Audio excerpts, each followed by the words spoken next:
بسم اللہ الرحمن الرحیم الحمدللہ رب العالمین والصلاة والسلام علی محمد وآلہ واصحابہ اجمعین۔ حاضرین گرامی، اسلامی تاریخ اور افکار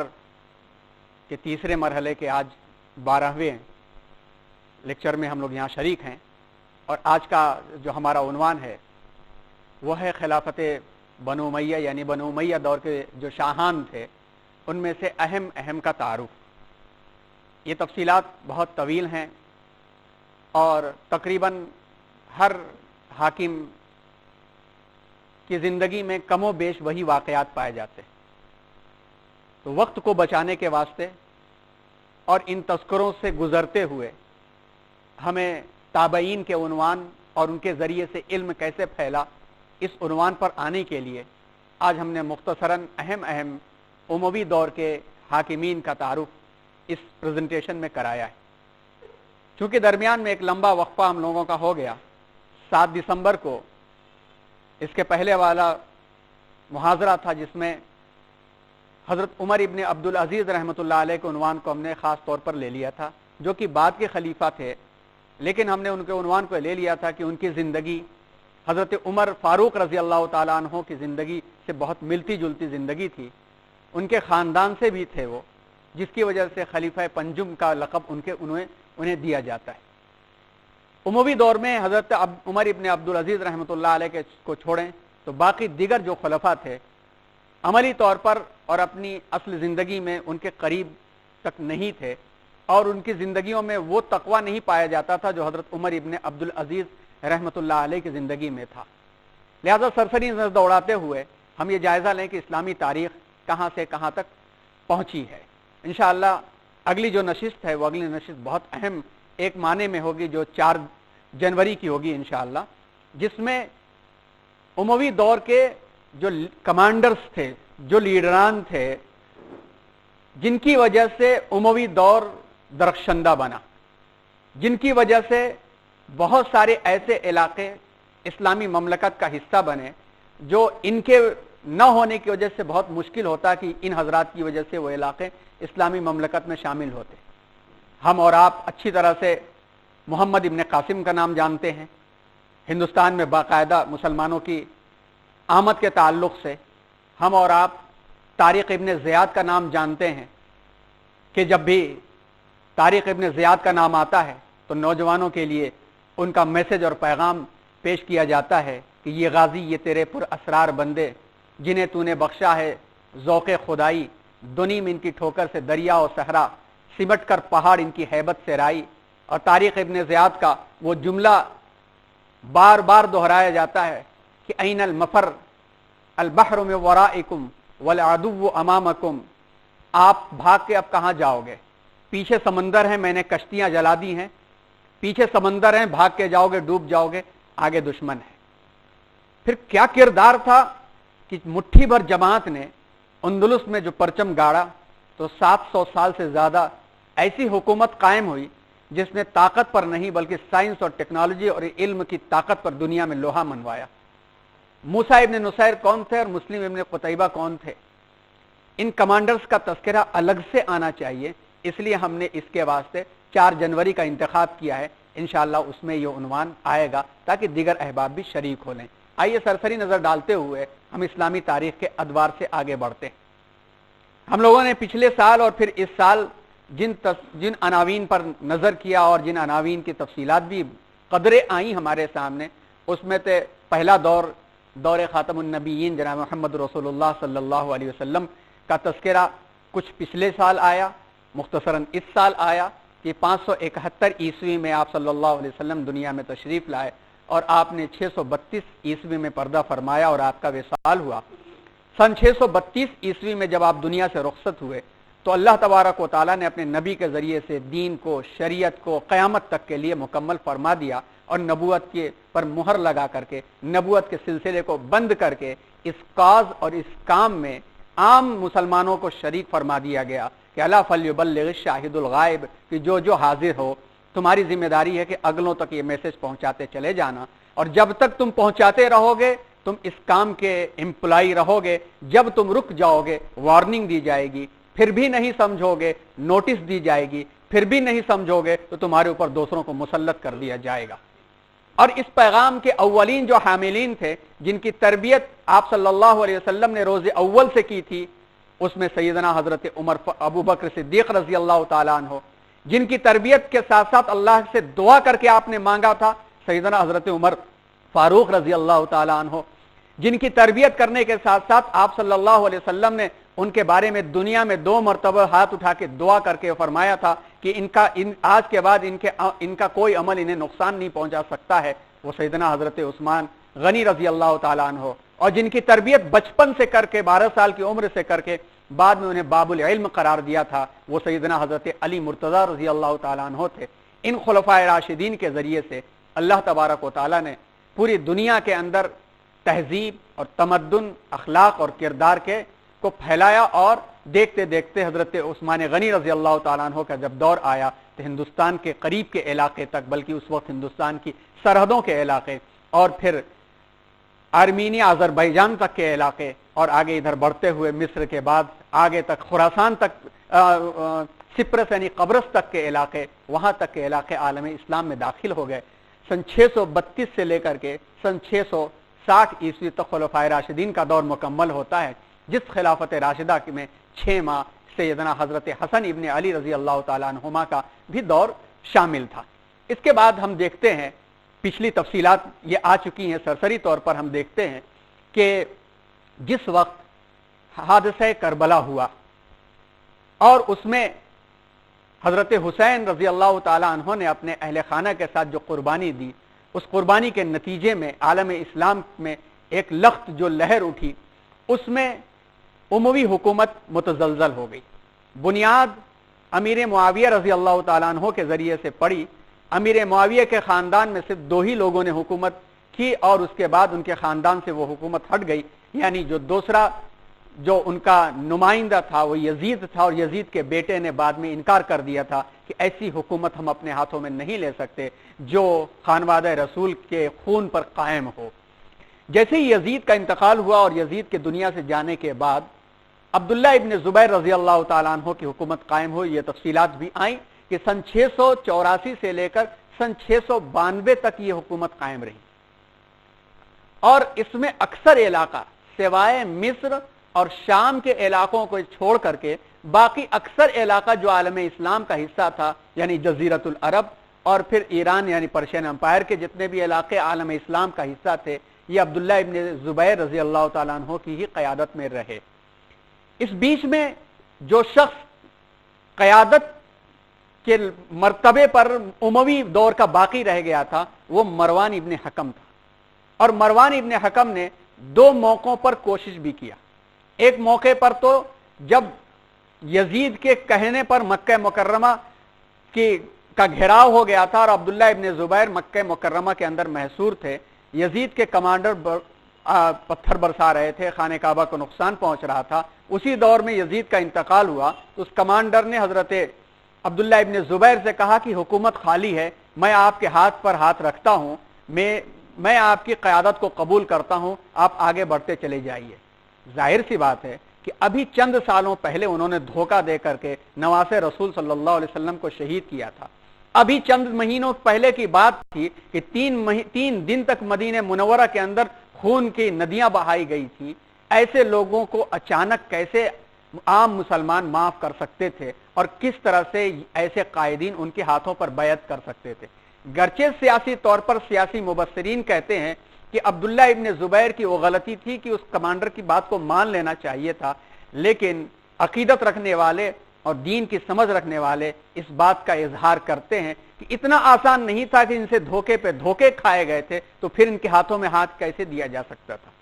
دوسرا ایک موقع تھا کہ جب مروان مدینے سے نکل کر کے شام کی طرف وہ گیا تو اس وقت مروان نے یہ تیاری کر لی کہ اب عالم اسلام میں قائدانہ صلاحیت رکھنے والی جو شخصیت موجود ہے وہ عبداللہ ابن زبیر کے علاوہ کوئی موجود نہیں ہے، ہم عبداللہ ابن زبیر کے ہاتھ پہ بیعت کر لیتے ہیں۔ تو اس وقت عبید اللہ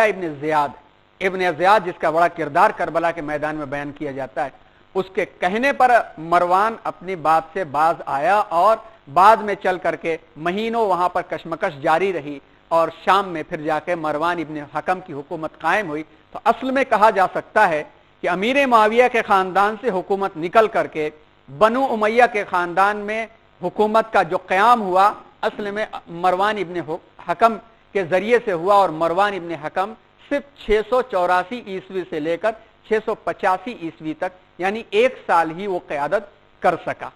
اس قیادت کے دور میں مختلف جنگیں چلتی رہیں اور اس کی کچھ تفصیلات بھی آئیں۔ مزید تفصیلات تاریخ کی جو کتابیں ہیں ان کتابوں میں دیکھی جا سکتی ہیں کہ وہ جنگیں کیا تھیں اور کس طرح سے عبداللہ ابن صفا مختار وجود میں آیا، پھر اس کے بعد توابین کی جو جنگیں ہوئیں جس کی تفصیلات 3 لیکچر پہلے بیان کی جا چکی ہیں، اس میں ان کو دیکھا جا سکتا ہے، پھر سے دہرانے کی یہاں گنجائش نہیں ہے۔ 1 سال کے بعد مروان کا جب انتقال ہوا تو اس کا جو نمائندہ بنا عبد الملک ابن مروان، 685 سے لے کر کے 705 عیسوی تک یعنی 20 سال اس کے ہاتھوں میں حکومت رہی۔ عبد الملک ابن مروان چونکہ اس کی پیدائش حضرت عثمان غنی رضی اللہ تعالیٰ عنہ کے عہد خلافت سن 26 عیسوی میں ہوئی، ہجری میں ہوئی تھی، اور جس وقت یہ حاکم بنا، تخت نشین ہوا، اس وقت اس کی عمر 39 سال تھی۔ اس کی پرورش مدینے کے ماحول میں ہوئی تھی، صحابہ کے زیر تربیت یہ پلا بڑھا تھا، صحابی نہیں تھا، تابعین میں اس کا شمار ہوتا ہے۔ ارباب علم و فضل اور اہل کمال کی صحبتوں سے فیض یاب ہوا تھا۔ ظاہر سی بات ہے کہ حضرت عثمان غنی رضی اللہ تعالیٰ عنہ کا جب زمانہ تھا تو اس وقت بڑے بڑے صحابہ کرام بھی موجود تھے۔ اس وقت صفہ کی جو یونیورسٹی تھی وہ ایک انٹرنیشنل شکل لینے لگی تھی، اور ادھر سیدہ حضرت عائشہ صدیقہ رضی اللہ تعالیٰ عنہ کا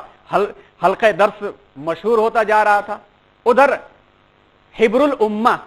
حضرت عباس رضی اللہ تعالیٰ عنہ کے بیٹے حضرت عبداللہ ابن عباس، جن کے بارے میں حضور نے دعا فرمایا تھا کہ اے اللہ قرآن کا علم انہیں دے دے، اللہم علمہ التأویل، قرآن کا علم انہیں دے دے، حبر الامہ کا لقب ان کو مل چکا تھا۔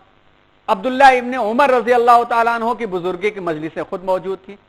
حضرت ابو ذر غفاری رضی اللہ تعالیٰ عنہ کی زاہدانہ مجلسیں وہاں موجود تھی۔ تو بڑے بڑے ابھی اکابر صحابہ تھے، ان کی زیر سرپرستی اس کی پرورش ہوئی تھی۔ اسی وجہ سے جتنے بھی عمراء اور خلفاء بنو امیہ کے ہیں ان میں علمی طور پر، پڑھے لکھے ہونے کے طور پر عبد الملک ابن مروان کا بڑا نام ہے اور اس کا بڑا شمار ہوتا ہے۔ حالانکہ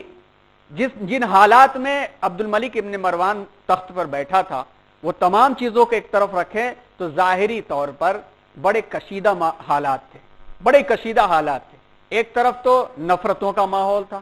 دوسری طرف عبداللہ ابن زبیر رضی اللہ تعالیٰ عنہ کی حکومت تھی، تیسری طرف کوفہ اور بصرہ کے وہ لوگ تھے جو چین سے بیٹھنے والے نہیں تھے، جنہوں نے نہ حضرت علی رضی اللہ تعالیٰ عنہ کو سکون سے بیٹھنے دیا اور نہ حضرت حسین رضی اللہ تعالیٰ عنہ کو بلا کر کے وفاداری کی۔ چوتھے جو تھی سرحدی معاملات تھے، سرحدی علاقے تھے، جہاں جہاں ابھی نیا نیا اسلام پہنچا تھا دلوں میں، اس نے ابھی جگہ بھی پوری طرح سے نہیں بنایا تھا، تو کئی ذمہ داریاں تھیں، اور ان حالات کے اندر یہ تخت نشین ہوا۔ لیکن ان 20 سال میں بہت عزم اور استقلال اور تدبر اور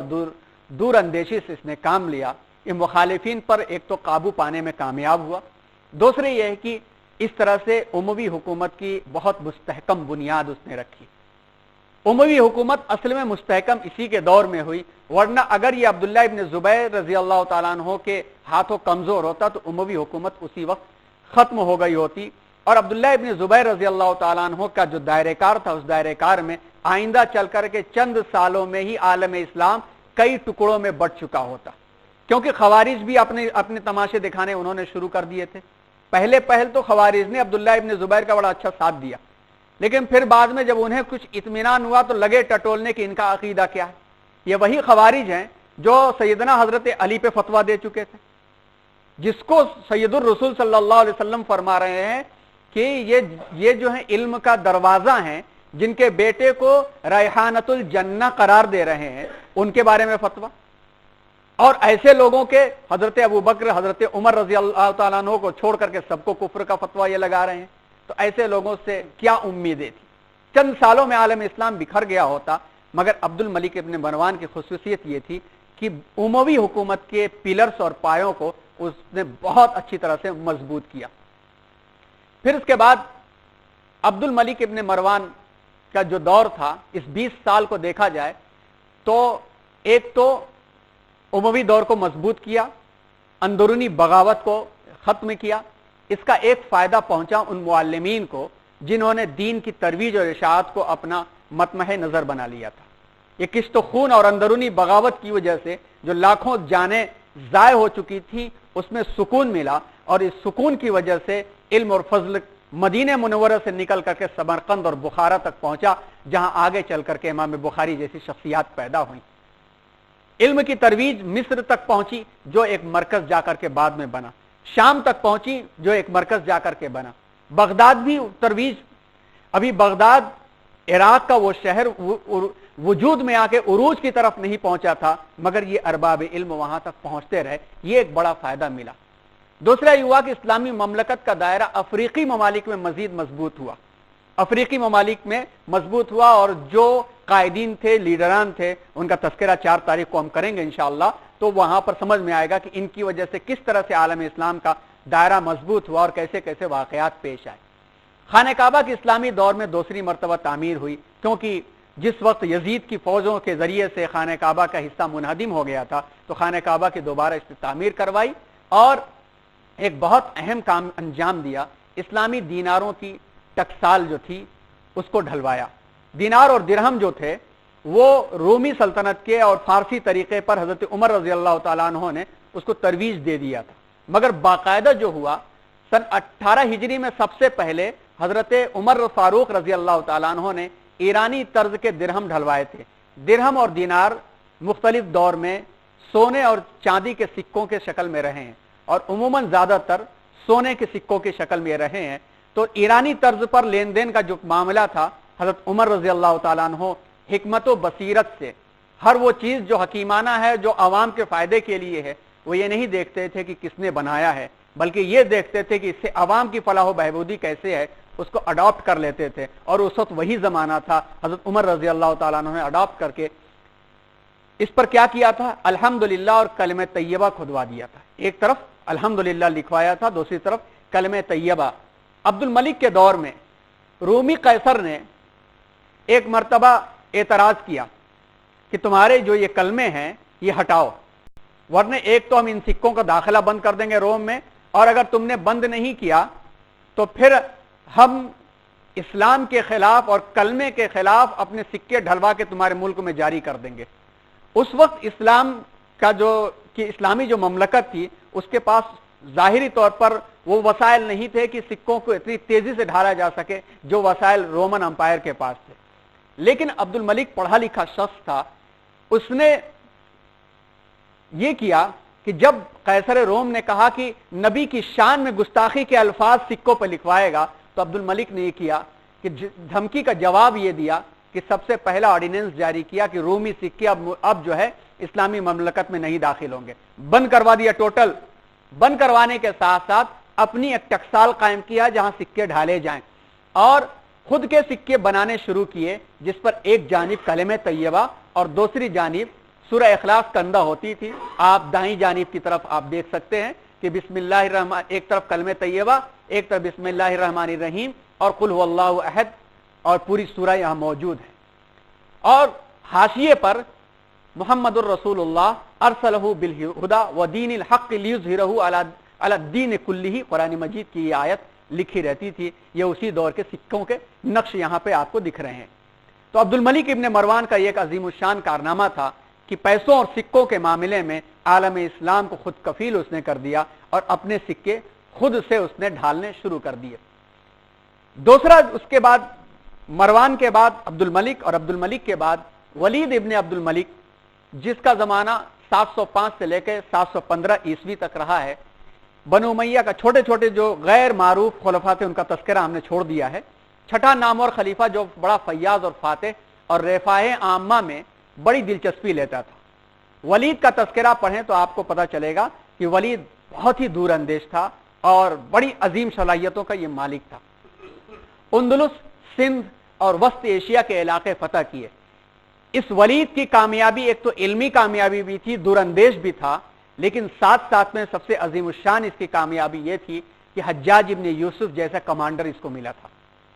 حجاج ابن یوسف کی شخصیت بھی اگلے ہفتے انشاءاللہ پیش ہوگی، جو متضاد شخصیت ہے۔ عالم اسلام میں، اسلامی تاریخ میں کچھ شخصیات ایسی نظر آتی ہیں جن کے بارے میں انسان کھل کے نہیں کچھ کہہ سکتا۔ ایک طرف ظلم و ستم کا معاملہ یہ ہے کہ اس تصویر کو دیکھو تو اس سے بڑا ظالم کوئی نظر نہیں آتا ہے حجاج ابن یوسف۔ خانہ کعبہ پر پتھر برسوانا، بڑے بڑے بزرگوں کو شہید کرانا، ہزاروں لوگوں کو قتل کرنے کا ذریعہ بننا، ایک طرف وہ شخصیت اس کی نظر آتی ہے، تو دوسری طرف قرآن پاک کے اوراق کھول کر کے جب ہم تلاوت کرنے کے لیے بیٹھتے ہیں اور عربی ہمیں نہیں آتی اور صرف ہم قرآن صحیح پڑھ پاتے ہیں، نقطوں کی وجہ سے اور زیر زبر پیش کی وجہ سے قرآن ہم لوگ پڑھ پاتے ہیں، تو اس وقت بھی یاد آتا ہے کہ اس کام کو جس نے کیا ہوگا وہ کتنا عظیم الشان ہے۔ اب آپ سوچئے، تصور کیجئے کہ جس وقت تفصیلات انشاءاللہ اگلے ہفتے بھی آئیں گی، تذکرہ آ گیا تو مختصراً آپ کو بتا دیں کہ جس وقت مصحف عثمانی مشہور ہوا اور عالم اسلام میں وہ پھیلا، تو اس مصحف میں بھی نقطے نہیں تھے،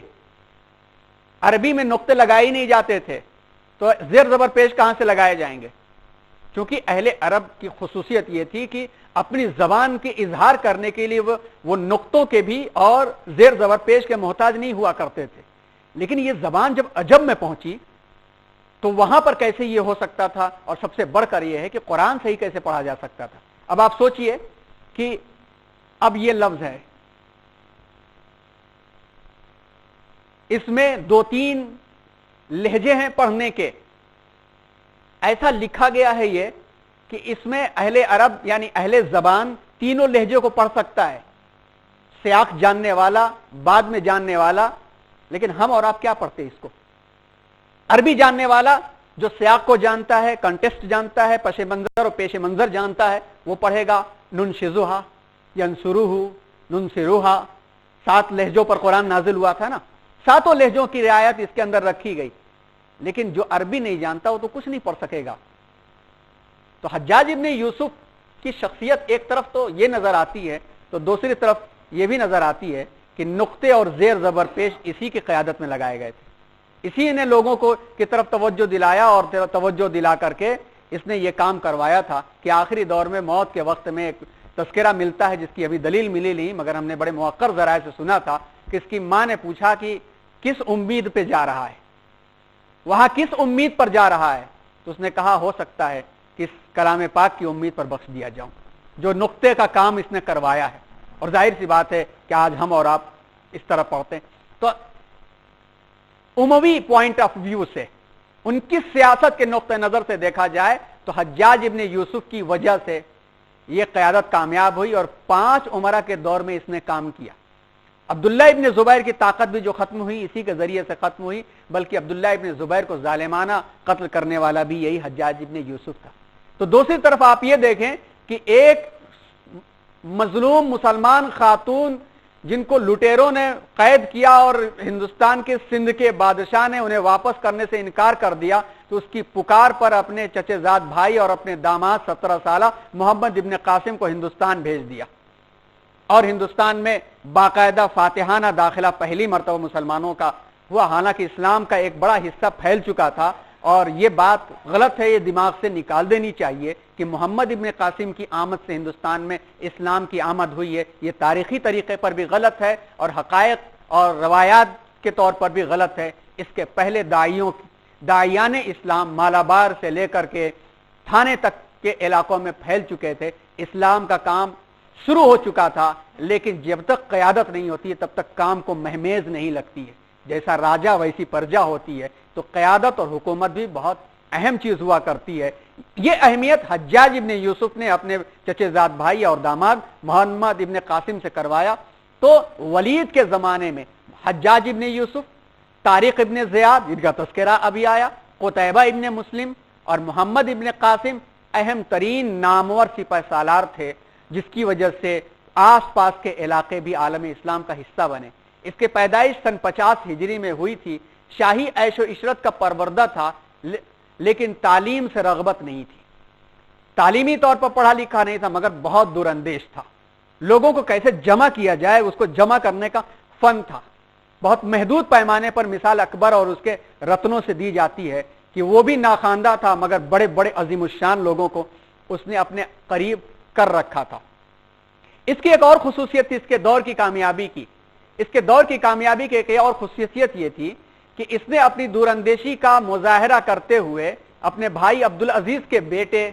عمر ابن عبدالعزیز مدینے کا گورنر بنا دیا تھا. ولید نے حضرت عمر ابن عبدالعزیز رحمۃ اللہ علیہ کو مدینے کا گورنر بنا دیا تھا اور حضرت عمر ابن عبدالعزیز رحمۃ اللہ علیہ اپنے تقوی اور عزت نفس کے ذریعے سے لوگوں کے دلوں میں عربوں کے دلوں میں جگہ بنا رہے تھے. تو عربوں سے جو مخالفت کا جو دائرہ تھا وہ بھی کم ہوتا جا رہا تھا اور حضرت عمر ابن عبدالعزیز کا معاملہ حضرت علی رضی اللہ تعالیٰ عنہ کے اہل خانہ کے ساتھ بھی بہت ہی فیاضانہ تھا جس کی وجہ سے ادھر سے بھی بغاوت کا کوئی خطرہ نہیں تھا. تو اندر سے یہ سکون پایا تو باہر کے کام بہت ہوئے. سر ولیم میور انگریزی دور کا گورنر بھی تھے یہ اور مستشرق یعنی جو ایسٹرن سبجیکٹس ہوتے ہیں اسلامی اور اس کے پڑھنے والے اور اس کے ریسرچر, ان کا کہنا یہ ہے کہ ولید کا زمانہ تاریخ اسلام کا شاندار ترین زمانہ ہے. فتوحات, وسعت سلطنت, ملکی استحکام, امن و امان, خوشحالی, تہذیبی اور ثقافتی ترقی کے لحاظ سے یہ دور انتہائی بلند اور ممتاز مقام رکھتا ہے. یہ جب اس طرح کے سینٹنس ہمارے سامنے آئے تو وہاں ہمیشہ یہ احتیاط رکھنا چاہیے کہ کسی کے زمانے کو بھی ہم کمپیئر کریں گے تو یہ زمانہ خلفائے راشدین اور رسول اللہ صلی اللہ علیہ وسلم کے زمانے سے بڑھ نہیں سکتا ہے, کیونکہ مستشرقین کی تحقیقات اپنی جگہ پر سچ مگر ان کی تحقیقات میں کہیں نہ کہیں وہ ٹیڑھا پن ضرور ہوتا ہے جس میں وہ نبی کے دور کو نیچا دکھائیں اور دوسرے کے دور کو آگے بڑھائیں. یہ احتیاط ہمیں رکھنا چاہیے. لیکن یہ بہترین محققین ہوتے ہیں اور ان کی تحقیقات ایک الگ مقام رکھتی ہیں. ان کی تحقیقات ہمیں قبول ہیں, اتنی حد تک قبول ہیں جب تک یہ رسول صلی اللہ علیہ وسلم کے زمانے کو یا خلفائے راشدین کے زمانے کو ڈاؤن نہ کریں, تب تک ہمیں قبول ہیں. یہ سر ولیم میور لکھتا ہے کہ اس دور میں ہونے والی فتوحات کا دائرہ اس قدر وسیع تھا کہ عہد فاروقی کی یاد تازہ ہو جاتی ہے, یاد تازہ فتوحات کی ہو جاتی ہے. اس نقطے کے اندر ایک بات سمجھ میں آتی ہے کہ اس کی بات کو ہم مان لیں اور اگر ایک ریسرچ اسکالر جو بلینک مائنڈ ریسرچ اسکالر ہے وہ اس کو پڑھ کر کے عہد فاروقی کی فتوحات کو کمپیئر کرے گا تو سیدھا سیدھا فیصلہ کر لے گا کہ اس دور میں اپنی مخالفت کو دبانے کے لیے حجاج ابن یوسف جیسے گورنروں کے ذریعے سے ہزاروں معصوموں کو قتل کیا گیا تو نعوذ باللہ عمر نے بھی یہی کیا ہوگا. فتوحات کے لیے حضرت عمر کے دور کی جو داستانیں پچھلے سال آئیں اور کتابیں اس کا تذکرہ ہے کہ کیسے غیر مسلموں نے دعائیں ان کے لیے کر کے دروازے ان کے لیے کھول دیے کہ 30 اور 35 ہزار کے لشکر لاکھوں کے اوپر غالب آیا عوام کے دلوں کے دروازے کھلنے کی وجہ سے. وہ ایک الگ سبق تھا, یہ ایک الگ سبق ہے. اس وقت خلیفت رسول اللہ وہ تھے, خلافت الہیہ پھیل رہی تھی. اس وقت اسلام کا بھی کام ہو رہا تھا لیکن خاندانی حکومت مضبوط ہو رہی تھی. کمپیریزن پوری طرح سے مناسب نہیں ہے, تاہم جس طرح سے اسلامی مملکت کا دائرہ پھیلا اس طور پر حضرت عمر رضی اللہ تعالیٰ عنہ کے دور کی یاد تازہ ہو سکتی ہے کہ اس وقت بھی اسلامی مملکت کا دائرہ پھیلا تھا. اگر محض فتوحاتی کی عظمت اور معراج کی کسوٹی قرار دیا جائے تو یہ بھی بنو امیہ کا شاندار ترین دور کہلانے کا مستحق ہے. یعنی بنو امیہ کے دور میں ولید کے زمانے میں کافی علمی ترویج بھی ہوئی, علمی ترقی بھی ہوئی, جس کا تذکرہ آئندہ ترویج علم کے عنوان پر آئے گا. تو خلافت بنو امیہ کے خلفاء میں عبد الملک کے بعد عبد الملک کا بیٹا یہ ولید جو تھا اس نے سب سے اچھے کردار انجام دیے اور کارنامہ انجام دیا. اہم خصوصیات اور کارنامے اس دور کے یہ تھے کہ عظیم الشان جرنل اس کے دور میں موجود تھے, حجاج ابن یوسف, طارق ابن زیاد, قتیبہ بن مسلم, محمد ابن قاسم, اسی طرح سے موسیٰ ابن نصیر بھی. عبد الملک نے اس کی خاطر حکومت کے فتنوں اور خطرات کو پہلے سے ہی کچل دیا تھا 20 سالہ دور میں, تو اندرونی طور پر یہ پرسکون تھا. عمر ابن عبدالعزیز جیسا مصلح عربوں کے درمیان مدینہ منورہ میں اپنے انصاف پسندادہ طریقوں سے دلوں میں مقام بنا رہا تھا, تو جس کی وجہ سے فائدہ حکومت کو مل رہا تھا. آزمائشوں کے بعد کے دور کے بعد اس دور میں علم کی ترویج بھی بہت اطمینان کے ساتھ ہوئی. حضرت اکرمہ، حضرت مجاہد، اسحاق، ہشام، یہ سارے کے سارے جو ہیں لوگ جو ہیں اسی دور کے لوگ ہیں کہ سیرت کی ترویج ہوئی، حدیث کی تدوین شروع ہوئی، اسماء الرجال کے بارے میں غور و فکر لوگوں میں شروع ہوا اور فقہ وجود میں آئی. اس طرح کی چیزیں اس کے دور میں ہوئی. ولید کے زمانے میں، ولید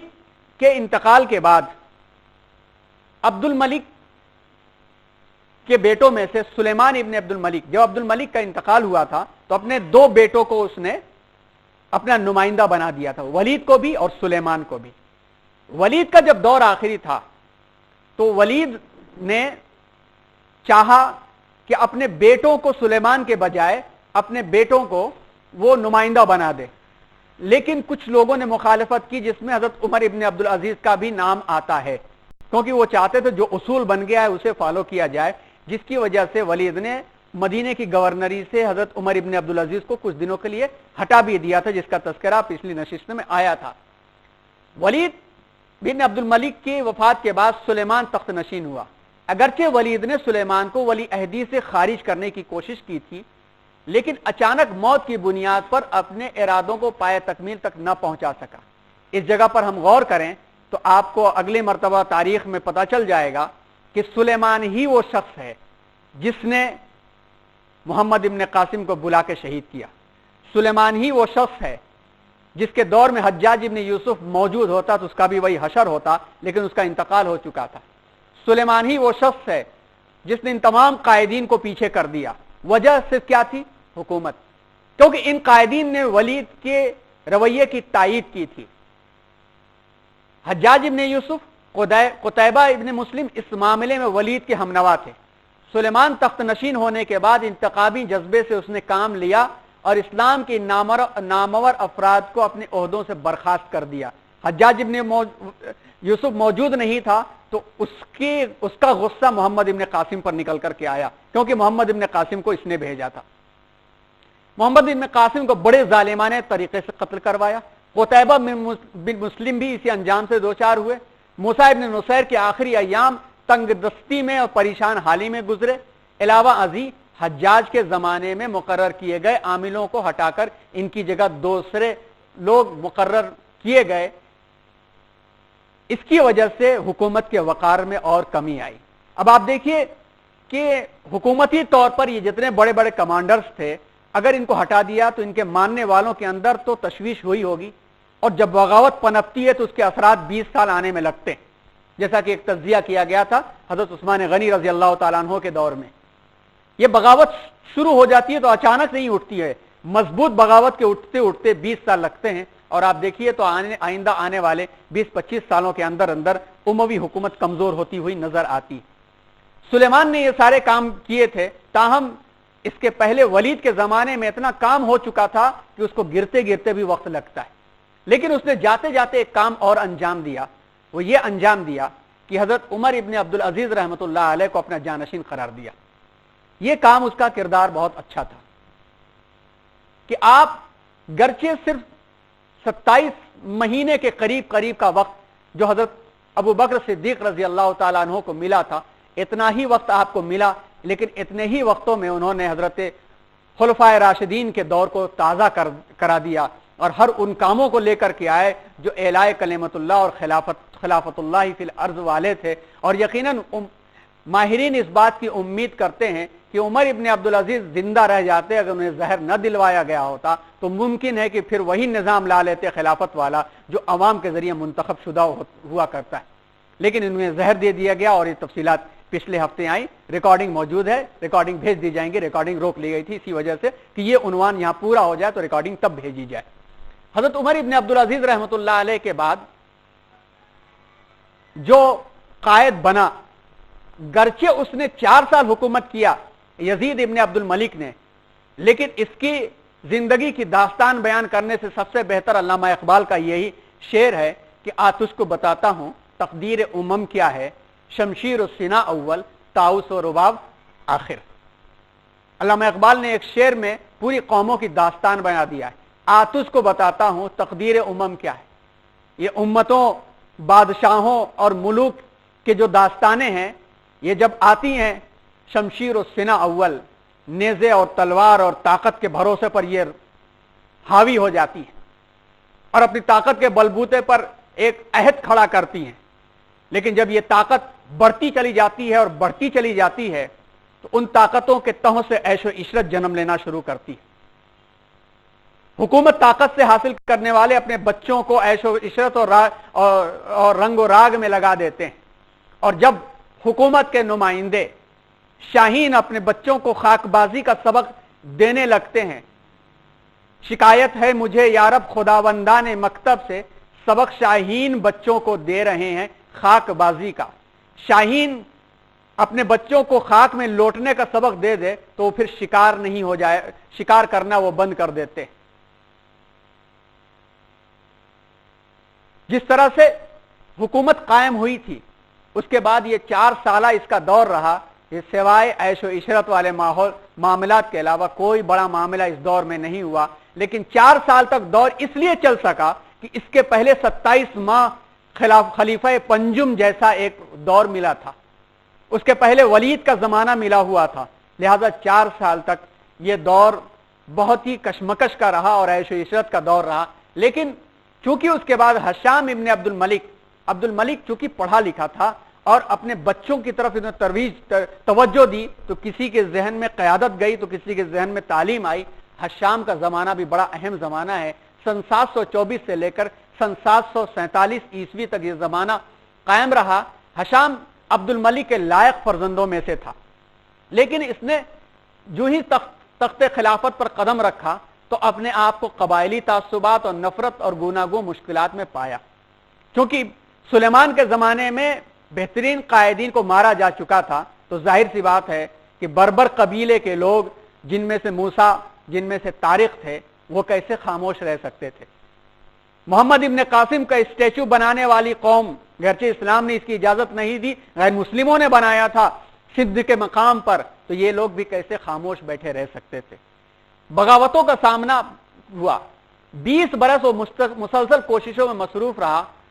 کہ بنو امیہ کی روبہ زوال حکومت کو وہ بچا سکے۔ یہ طویل جد و جہد، ہمت و شجاعت اور حوصلہ اور تدبر کی ایک شاندار داستان، بہترین طریقے پر اس نے، ایک سیاسی طریقے پر اس نے جو کارنامہ انجام دیا ہے، تو آج بھی کئی مقامات پر بیسٹ ایڈمنسٹریشن والے معاملے میں ہشام کو بھی پڑھایا جاتا ہے کہ اس کے باوجود بھی اس نے کس طرح سے لوگوں کو ساتھ ملانے کی کوشش کی۔ گرچہ وہ بنو امیہ کو زوال سے تو نہ بچا سکا، لیکن اس نے ان کے گرتے ہوئے قصر اقتدار کو وقتی طور پر سہارا دیا اور مختلف کامیابیاں اس نے حاصل کی اور کچھ وقار بحال اس نے رکھا۔ تو اہم خلفاء میں ہشام کا زمانہ بھی شمار ہوتا ہے۔ اس کی خصوصیات یہ تھی کہ یزید ابن عبد الملک کے زمانے میں 4 سال دور میں فتنے جو کھڑے ہوئے تھے، ان فتنوں کے خلاف وہ قائم رہا اور عالم اسلام کی حفاظت کی، بلکہ اس میں مزید اس نے وسعت دی، دوسروں کو نہیں آنے دیا۔ اس میں انتظام و انصرام میں نہایت مدبر اور زود فہم تھا، شخصی طور پر ایک باعمل شخص تھا اور عیش و عشرت سے دور مسلمان تھا، اور تعجب ہوتا ہے کہ اس دور میں شراب محلوں میں تو داخل ہو چکی تھی، مگر یہ شراب سے بھی دور تھا اور نماز کا پابند تھا۔ اس کے دور میں زید ابن علی ابن حسین نے خروج کیا اور انہیں شکست ہوئی، یعنی اس دور تک اب بات ابھر چکی تھی اور اختلافات کھڑے ہونے شروع ہو گئے تھے، لیکن اپنی تدبر کی بنیاد پر اپنے دور میں اس نے کسی کو کامیاب نہیں ہونے دیا۔ آخر میں اس کے بعد سن 44 سے لے کر سن 50 تک ایک اور اہم خلیفہ کا دور ہے، مروان ابن محمد ابن مروان، یعنی مروان ثانی کے نام سے مشہور ہے۔ مروان ثانی بنو امیہ کا آخری حکمراں تھا، سن 40 میں خلیفہ بنا اور سن 44 میں خلیفہ بنا۔ مروان عمر رسیدہ، تجربے کار، مستقل مزاج اور بہادر خلیفہ تھا۔ جب تخت نشین ہوا تو اس وقت اموی حکومت اب بکھر رہی تھی، درہم برہم ہو رہی تھی، خود اموی حکومت میں اختلافات برپا ہو چکے تھے، دربار شام مختلف گروہ بندیوں میں بٹ چکا تھا، مزری اور یمنی قبائل کی کشمکش نے خانہ جنگی سی کیفیت طاری کر دی تھی۔ ظاہر سی بات ہے جن کمانڈروں کو قتل کیا گیا تھا ان کے خاندان والے چپ کیوں بیٹھتے، تیاریاں انہوں نے شروع کی تھی اور 20 سال کے بعد وہ نتیجہ نظر آنے لگا۔ خارجی الگ سرگرم تھے اور سب سے بڑھ کر دعوت عباسی سارے ملک میں جنگل کی آگ کی طرف پھیل چکی تھی، یعنی جس کی بنیاد پر عباسی حکومت قائم ہوئی۔ ایک طرف حضرت علی کے خاندان کے لوگ شکست کھا چکے تھے تو دوسری طرف اندر اندر یہ بغاوتیں جنم لے رہی تھی۔ حضرت عمر ابن عبدالعزیز رحمۃ اللہ علیہ کے بعد مسلمانوں کی رہی صحیح کوششیں بھی ختم ہو گئی تھی، تو کب تک لوگ خاموش بیٹھتے اور عباسی حکومت کے دائی ملک کے کونے کونے میں پھر کر عوامی جذبات کو امویوں کے لیے بھڑکا کر کے اپنی راہ ہموار کر رہے تھے۔ یہ دور یہ تمام کے تمام اسی کشمکش میں گزرا۔ اموی حکومت کی بنیاد اور اساس عرب تھے،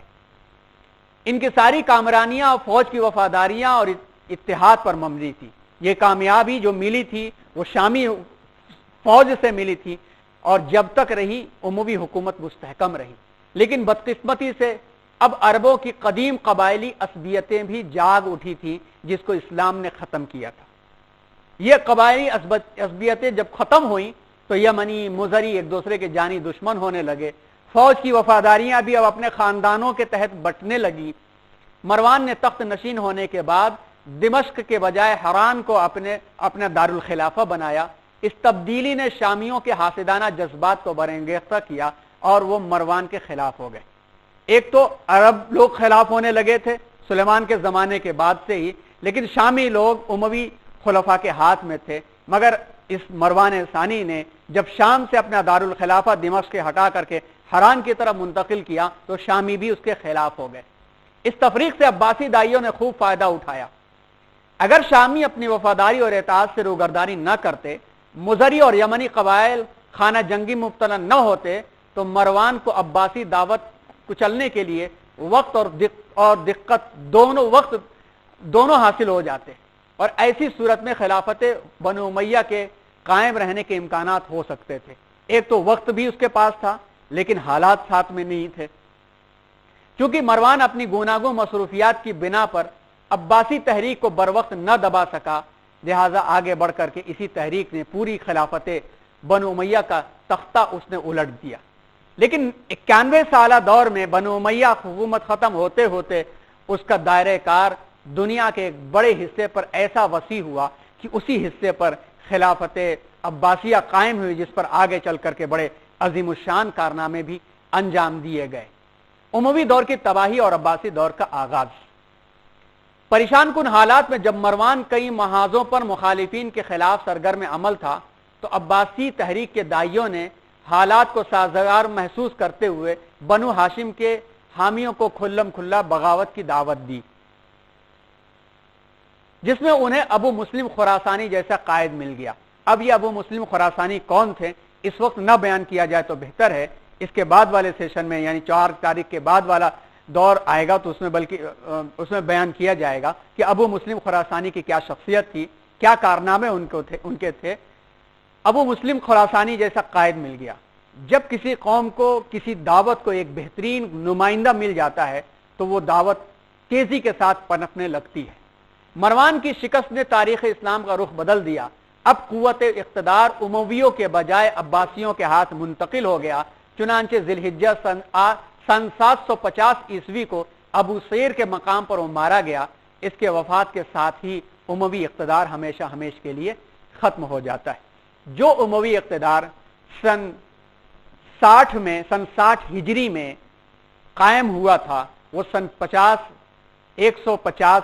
ہجری میں مکمل اس کا صفایا ہو جاتا ہے، اور یہ سن 140 ہجری میں اس کا صفایا ہوتا ہے اور سن 750 عیسوی مطابق ہوتا ہے۔ بنو عباس نے چن چن کر بنو امیہ کے لوگوں کو قتل کیا۔ ان لوگوں میں سے بھاگ کر جان بچانے والے بچوں اور عورتوں کے سوا اموی خاندان کا کوئی شخص نہیں بچ سکا۔ شاہی خاندان کا صرف ایک شہزادہ عبد الرحمن، جس کا ٹائٹل ہے الداخل، صرف وہ بچ سکا، اور وہاں سے جان بچاتا ہوا اسپین جہاں پہنچا جب وہ 5 سال تک چھپتا چھپاتا ہوا، چونکہ شاہی خاندان کا فرد تھا، قیادت اس کے خون میں تھی، وہاں جا کر کے جو حکومت اموی قائم ہو چکی تھی طارق ابن زیاد موسیٰ ابن نصیر کے قیادت میں، وہاں جا کر کے اس حکومت کی قیادت اس نے اپنے ہاتھ میں لے لی۔ اور وہاں پر جا کر کے اموی حکومت ایسی قائم کی کہ 700 سال تک عظیم الشان اسپین میں اموی حکومت قائم رہی، اور ان 700 سالہ دور کے اندر تقریباً 400 سال تو مضبوط ترین ان کا دور رہا۔ تو یہاں داستان ختم ہوتی ہے بنو امیہ کی، کہ جس میں ہم نے یہ دیکھا کہ امیر معاویہ کے ذریعے سے ابو سفیان کا خاندان خلافت سے ملوکیت کی طرف منتقل ہوتے ہوئے حکومت قائم ہوئی، اور ان حکومت میں شاہی سرپرستیاں بھی نہیں، ڈکٹیٹرشپ بھی درمیان میں آئی، لیکن آنے والے دور کے مقابلے میں اس دور میں ایسے بادشاہ باز عظیم الشان بھی مل گئے کہ جن کے قیادت میں دین کی اشاعت خوب ہوئی، خوب ترویج ہوئی۔ بعد کے دور میں دیکھیں تو مزید فتنوں والا دور ہمیں نظر آئے گا۔